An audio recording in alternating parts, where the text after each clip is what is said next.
자, 안녕. 오늘은 이제 보호의 원자 모형을 보겠습니다. 학교 오기 전 마지막 시간이고 보호 원자 모형이 2단원에서는 매우 중요한 내용이니까 한번 잘 살펴보도록 합시다. 일단 복습을 좀 해보면 톰슨부터 시작해가지고 톰슨 모형, 그 다음에 어떤 거 기억나니? 러더퍼드, 그 다음이 보호 모형이에요. 됐니? 톰슨은 음극선 실험을 했었고요. 음극선 실험을 통해 가지고 전자라는 걸 발견했어요. 그리고 러더퍼드는 알파 입자 산란 실험을 통해 가지고 발견한 게 원자 핵을 발견해냈고요. 그 다음에 보호의 원자 모양은 수소선 스펙트럼이야. 수소선 스펙트럼을 통해 가지고 껍질의 개념, 전자 껍질의 개념을 발견해냅니다. 그래서 보호의 원자 모형이 가장 중요하고, 그 전으로 한번 다시 돌아가 봅시다. 전자를 발견했지만 여기서 문제점은 뭐였다 그랬었지? 문제점은 플러스에 대한 부분을 명확하게 발견해내지 못했다 그랬지? 그래서 그 원자가 있으면 플러스가 퍼져 있을 거라고 했었지. 그래서 이 플러스 부분이 설명이 안 됐었어요. 됐죠? 그리고 러더퍼드에서는 어떤 게 좀 문제가 있었더라? 전자가 어떻게 움직이는지, 전자의 움직임이 어떻게 될지 확인하기 설명을 못했다 그랬지. 원자 핵 주변에 원자 핵이 이렇게 있으면 전자가 이렇게 막 돌아다닐 것이다. 핵 주변을 라고 이렇게 얘기를 했었는데, 이제 보호에서 이 전자의 움직임에 대해서, 그러니까 보세요. 플러스에 대한 걸 설명 못해서 원자 핵을 발견하게 되었고요. 전자의 움직임을 정확하게 설명하지 못했었지. 그래가지고 이 전자가 움직이는 길, 껍질을 이제 주장한 거예요. 발견해낸 거죠. 어떻게 이제 발견했는지 한번 봅시다. 제일 처음에 수소 원자 선 스펙트럼을 보면 당연히 어떤 기체를, 수소 기체가 들어있는 방정관에다가 수소 기체를 넣고 높은 전압을 걸어주니까 빛이 나오더래요. 빛이 나오는 거를 이제 프리즘을 통과시키니까 실험을 하고 또 했는데도 요 410, 434, 486, 656 나노미터에 되는, 나노미터라고 하는 이 특정한 파장에서만 이제 밝은 선 스펙트럼이 관찰됐어요. 특정한 파장에서만. 높은 전압을 걸어줬다 그랬는데, 더 높은 실험을 여러 번, 수십 번, 수백 번 했는데도 똑같은 파장에서만 이 스펙트럼이 관찰된 거예요. 이해되겠니? 그러면 이제 생각을 한 거야, 보호가. 왜 특정한 요러한 파장에서만 스펙트럼이 나타났을까? 과연 왜 그럴까? 라고 생각을 하다 보니까, 원자라는 거는 이제 어떻게 생기는지는 알게 됐잖아. 이게 원자 핵이 있고 전자가 있어요. 그러면 원자 핵과 전자 사이에서는 플러스하고 마이너스니까 항상 뭐가 존재하는 거지? 전기적 인력이 존재하게 되지. 힘이 존재하고 있다고. 에너지가 존재하고 있어요. 그런데 이 수소에다가 높은 에너지를 걸어주니까 에너지가 방출이 된 거예요. 빛이 방출됐다고 하니까, 여기 방출된 빛이지. 빛이 방출되었다고 하는 거는 쉽게 얘기를 하면 에너지를 방출한 거지. 에너지가 방출됐는데 특정한 파장에서만 나왔대요. 그러면 이 방출되는 에너지가 특정한 값을 가지고 있다는 거지. 특정한 값을 가지고 있대요. 특정한 값. 그런데 생각을 해봐봐. 원자 내부에서는 원자 핵과 전자라는 이 전기적 인력이 존재할 수밖에 없어요. 플러스하고 마이너스이기 때문에. 근데 이 전기적 인력이 특정한 에너지로 작용했다는 거야. 플러스하고 마이너스 사이에서 이 힘이 작용하고 있는데, 이게 에너지가 방출됐다고 하는 거는 이 전기적 인력이, 힘이 특정한 에너지만큼만 방출되었다는 거지. 그러면 생각을 해보세요. 원자 핵이 이렇게 있는데 첫 번째 전자가 이렇게 있었대요. 그럼 이 거리에 따라 가지고 달라지지 에너지는. 가까이 있으면 전기적 인력이 세게 있을 거고, 그 다음에 또 다른 전자가 이렇게 멀리 있었다고 하면 에너지 약해지겠지. 이 거리에 따라 가지고 이 빛이 방출되었단 말이에요. 방출이 되는데 이 거리가 일정했다는 거죠. 흐름 이해하겠니? 원자핵하고 전자하고, 원자핵이랑 전자랑 그 사이에 에너지가 있는데, 이 에너지가 특정한 값을 방출했다고 하는 거는 원자핵하고 전자 사이의 거리가 일정했다는 거예요. 원자핵의 거리가 일정했다. 그러면 이 원자핵이 있고 여기 원자가 있을 때 이 전자들이 막 돌아다니는 게 아니라 어떻게 이 전자가 원자핵 주변을 일정한 거리를 두고 이렇게 돌아다니고 있는 게 아닌가. 이 전자가 일정한 거리를 두고 돌아다니고 있는 게 아닌가. 이 상태에서 에너지를 가하니까 이 전자가 이동할 때 이렇게 이동했대요. 파란색 해볼게. 전자가 여기서 요만큼 이동했대. 그럼 이 거리만큼 에너지가 방출된 거예요. 그리고 또 이 거리만큼, 또 이 거리만큼. 그러니까 그 전자라고 하는 거는 원자핵 주변으로 해가지고 일정한 거리를 두고 회전 운동을 하고 있을 것이다라고 생각을 한 거예요. 예를 들어가지고 전자가 여기 존재했다고 하면 이 에너지만큼 방출하겠지. 또 조금 더 멀리 있으면 또 이 에너지만큼 방출을 하면은 왼쪽에 보이는 선 스펙트럼처럼 일정한 특정한 파장에서만 에너지가 방출될 수는 없을 거 아니에요. 무슨 말인지 알겠죠? 그래서 보어가 수소를 가지고 실험했을 때 특정한 파장에서만 스펙트럼이 관찰된다고 하는 거는 전자가 이동하는 길이 정해져 있을 거라, 이렇게 생각을 한 거예요. 전자는 막 돌아다니는 게 아니라 원자핵 주변을 통해 가지고 일정한 거리를 둔 상태로 운동을 하고 있을 것이다. 여기에 에너지를 방출하거나 흡수하는 것에 따라 가지고 방출선 스펙트럼, 흡수선 스펙트럼이 나타날 건데 나타나는 파장이 일정했다. 이렇게 이해를 하면 될 것 같아요. 여기까지 이해했어요? 그럼 화면 지울게요.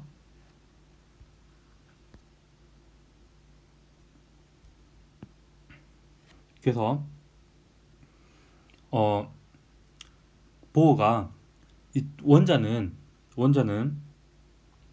전자가 다니는 길이 있을 것이고 그 길을 따라 가지고 원 운동을 하고 있다, 이렇게 생각을 했는데, 이제 스펙트럼 얘기 나왔으니까 스펙트럼 조금만 설명하고 갈게요. 스펙트럼 있으면 우리가 가시광선 영역이라고 하죠. 가시광선에서는 오른쪽이 빨간색으로 나타내고요. 그 다음에 왼쪽이 보라색으로 나타납니다.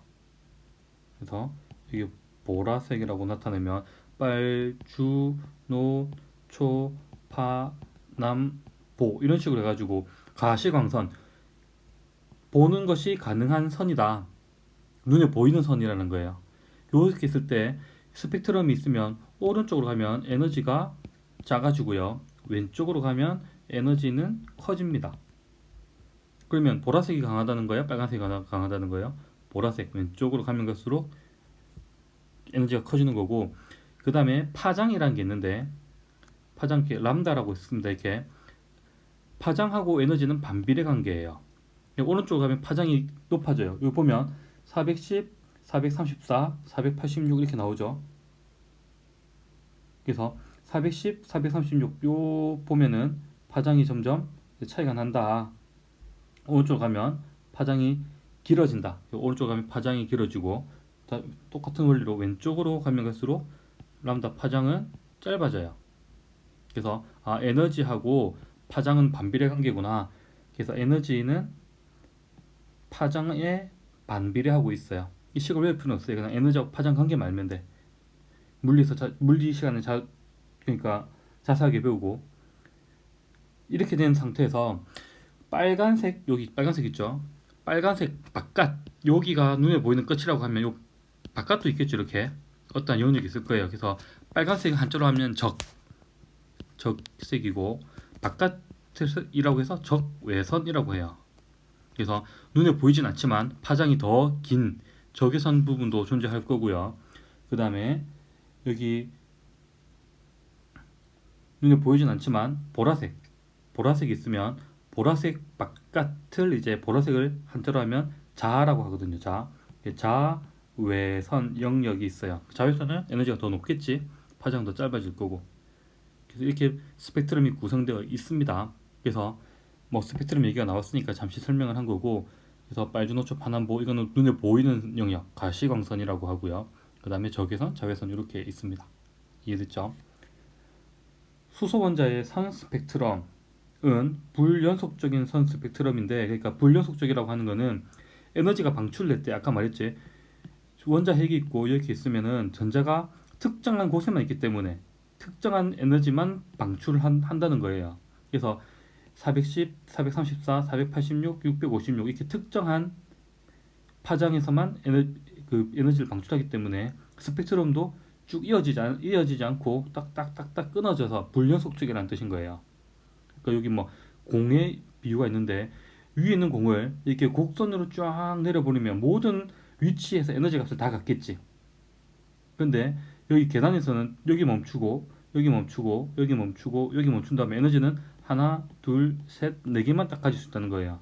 떨어지는 중에서 선생님 여기는요, 그럼 떨어지는 중간에 여기 있을 수도 있잖아요. 여기 이렇게 이건 안 된다고. 중간에 있는 거는 존재하지 않고, 그래서 불연속적이다라고 이렇게 얘기를 하는 거예요. 그래서 보호 모형은 불연속적인 선 스펙트럼을 나타내는 거구나, 이렇게 이해를 하면 됩니다. 왜? 전자가 특정한 곳에만 위치하기 때문에. 그래서 보호가 원자 모형을 제한을 합니다. 어떻게 제한을 하냐고 하면, 전자는 어떻게 아까 움직인다 했었지? 원자 핵 주변을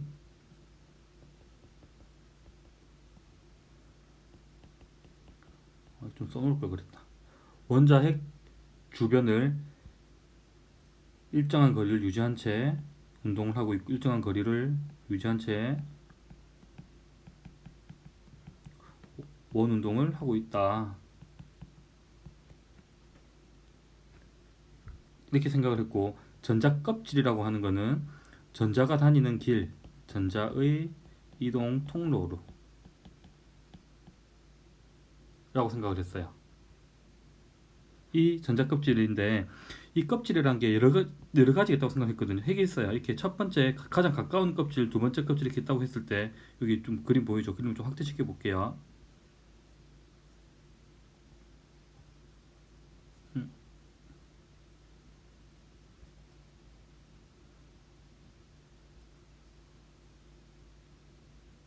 음, 보이죠? 이 상태라고 했을 때 이 원자 핵이 있어요. 핵이 있고 가장 가까운 껍질, 이 전자가 다니는 길, 이거를 K 껍질이라고 하고요. n equal 1이라고 해가지고 나타냅니다. n equal 1, 첫 번째 껍질이라는 뜻인 거고, 그 다음에 두 번째는 L, K, L, M, N, O, P, Q 이렇게 해서 K부터 시작한 거예요. 이 껍질을 주장했던 사람이 이름을 K로 딴 거예요. 그래서 1, 2, 3, 4 이렇게 n equal 1, 2, 3, 4 이렇게 얘기를 하는 거예요. 이렇게 이제 전자에서 뭐 가장 가까운 껍질부터 K 껍질, L 껍질, M 껍질, N 껍질 이렇게 쭉쭉쭉쭉 진행할 거고요. 이거를 이제 K 해서 N equal 1 이런 식으로 나타냅니다. 첫 번째 껍질을 뜻인 거고요. 이 전자 껍질이 에너지를 가지고 있다고 생각한 거예요. 그러니까 그 껍질마다 고유한 에너지를 있다고 생각한 거예요.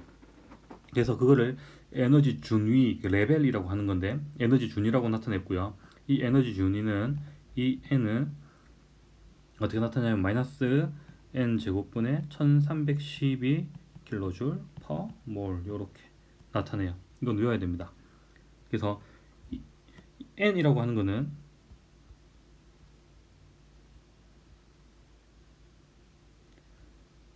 이 원은 마이너스 1의 제곱분의 1312니까 마이너스 1312가 되는 거고요. 이 2라고 하는 거는 마이너스 2의 제곱분의 1312겠지. 그래서 4분의 1 곱하기 1312 이런 식으로 되는 거예요. 쉽지? 그럼 이 10이다 하는 거는 마이너스 100분의 1 곱하기 1312가 될 거고, 쭉쭉쭉쭉 가가지고 껍질이 무한대 껍질이다. 그럼 얼마야? 제로가 되겠지. 그 무한대 껍질이라는 게 어떤 거지? 전자가 좀 무한대까지 갔다는 거지. 그러니까 수소라고 따지면 수소가 전자를 가지고 있는 거야, 안 가지고 있는 거야? 안 가지고 있는 거. 그래서 얘는 이온화되었다고 하는 거예요. 무한대까지 갔다고 하는 거는. 이해되겠죠? 그래서 가장 에너지가 높을 때, 다 마이너스 값이지 지금. 마이너스가 이렇게 있는데 제로지. 그러니까 에너지가 가장 높은 상태. 그러니까 원자 핵으로부터 가장 멀리 떨어져 있을 때, 이때를 이제 뭐 이온화되었다라고 개념을 나타내는 겁니다. 그래서 에너지 준위값을 통해 가지고 이 전자가 어느 껍질에 있었는지를 판단할 수가 있는 거예요. 됐죠? 그래서 이 나오죠. 첫 번째에서는 마이너스 1312 이렇게 된다. 여기까지 이해되겠습니까? 그래서 다음 페이지 한번 볼게요. 아까 그 전자 껍질 이렇게 있고 이렇게 있다고 했을 때, 여기 전자가 여기가 뭐 K, L, M이라고 하자. 뭐 N 껍질까지 한번 그려볼게요. 이렇게 되어 있다고 했을 때 L 껍질이 가지고 있는 에너지는 얼마라고 했었지? 마이너스 2의 제곱분의 1 곱하기 1312 이렇게 됐었죠. 그리고 첫 번째 껍질이 가지고 있는 에너지는 마이너스 1312였대요. 그러면 두 번째 껍질에 있던 전자가 첫 번째 껍질로 전자가 이동을 했대요. 그럼 요 차이만큼의 에너지를 방출하겠지. 맞죠? 그 다음에 이렇게 전자가 각각의 껍질마다 존재할 수가 있는데, 아까 이렇게 가면 갈수록 에너지는 어떻게 돼? 에너지는 커지고 있었죠. 맞지? 점점 에너지가 마이너스 1312에서 1312의 4분의 1만큼 또 줄어들고, 줄어드는 게 아니라 커지는 거지. 마이너스가 붙었으니까 반대가 되겠지. 이렇게 그 전자가 껍질을 이동을 하면서 에너지를 흡수 또는 방출하게 되는데, 여기 첫 번째 그림 볼게요. 핵이 있고 이 전자가 있었는데 에너지를 얻게 되면 에너지가 높아지겠지. 그래서 두 번째 껍질 또는 세 번째 껍질 이렇게 전자가 이동할 수가 있어요. 이때 에너지를 흡수하면은 전자가 높은 상황에 이동하게 되는 거고, 반대로 높은 껍질에 있던 전자가 에너지를 방출하게 되면 바닥 상태로 바닥 상태 좀 더 설명할게요. 좀 더 안쪽 껍질로 전자가 이동하게 되겠지. 이해되겠죠? 그래서 에너지가 흡수하고 방출하면 이 원자가 에너지가 높아졌다가 낮아졌다 이렇게 하는 거예요. 근데 그 에너지는 이 껍질이 가지고 있는 에너지 준위 차이에 의해서 이렇게 결정이 되는 거고요. 바닥 상태라는 말하면 에너지가 바닥이라는 뜻인 거야. 바닥이면 좋은 거야, 안 좋은 거야? 뭐 좋다 안 좋다는 개념은 아니지만, 바닥 상태라고 하는 거는 가장 안정한 상태를 뜻해요. 가장 안정하다는 거는 에너지가 높은 거 낮은 거, 에너지가 가장 낮은 거. 에너지가 높으면 불안정해지겠지. 그래서 바닥 상태가 아닌 상태를 들뜬 상태라 그래요. 그러니까 에너지가 들떠 있다는 거예요. 원자가 들떠 있다고. 뭔가 불안하고. 그러면 가장 안정한 상태라고 하는 거는 껍질이 막 엄청 많이 있겠죠. 근데 핵에서 가장 가까운 상태가 언제야? K 껍질이지. 그래서 첫 번째 껍질에 전자가 존재하게 된다. 그럼 이게 가장 안정한 상태라고 하는 거예요. 딱 계속 수소만 가지고 얘기하고 있는 거예요. 수소는 전자가 하나밖에 없으니까 그 하나 있는 전자가 첫 번째 껍질에 이렇게 존재하게 됐다. 그냥 바닥 상태가 되는 거고, 이 바닥 상태에 에너지를 가해줘 가지고, 그러니까 원자 입장에서는 에너지를 받은 거죠. 에너지 흡수하면 들뜬 상태가 된다. 그 두 번째 껍질에서도 들뜬 상태인 거고, 세 번째 껍질에서도 들뜬 상태가 되는 거예요. 이해되겠나요? 그래서 이 원자 핵이 있으면 핵에서 거리가 멀어지게 되면 에너지는 높아지는 거고요. 반대로 이렇게 가까워지게 되면 에너지는 낮아지게 돼요. 에너지가 높아지려고 하면은 에너지를 흡수해야 되는 거고요. 낮아지려고 하면 에너지를 방출해야 되는 거예요. 원자의 입장에서. 이해되겠습니까? 그래서 오늘은 요까지만 할게요. 가장 기본은 그러니까 이제 보호 모형에서, 복습 잠깐만 빠르게 할게요. 보호 모형에서 아주 중요합니다. 보호 모형에서 가장 기본이 되는 거는 수소를 가지고 실험을 했다. 그리고 수소가 특정한 에너지를 갖게 된다. 특정한 에너지를 갖게 되니까 특정한 파장에서만 스펙트럼이 나타나게 된 거고, 이 특정한 에너지라고 하는 거는 보호의 모형에 의하면, 보호가 제한한 것에 의하면 껍질이 가지고 있는 에너지다. 에너지가 정해져 있고, 그 전자는 그 껍질을 따라서만 이동을 하고 있어가지고 불효속적인 스펙트럼을 갖게 된다. 그래서 이 껍질이라고 하는 거는 K 껍질부터 L, M, N 이런 식으로 쭉쭉쭉 가게 되는 거고, 이 껍질마다 고유한 에너지 값을 갖더라. 그것을 에너지 준위, 이 N이라고 하는 거 됐죠? 그래서 이 껍질을 이동할 때 에너지의 흡수나 방출이 이루어지더라.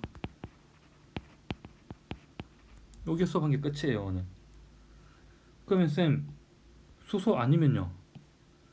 다른 헬륨이나 뭐 다른 원소들은요? 보호 모형이 적용이 안 돼요. 그래서 수소에만 적용이 되는 거예요. 이해되겠죠? 이 내용은 우리 수업 시간에 만나가지고 계속 해 나갑시다. 아무튼 보호에 이 접근을 잘 해야 되는데, 이 보호에는 껍질 또는 뭐 궤도라고 하는데, 궤도를 주장을 하게 돼요. 사실은 아닙니다. 진짜는 아니지만 아주 일리가 있는 그런 주장이었기 때문에 계속 배우고 있는 겁니다, 우리가. 학교에서 봅시다.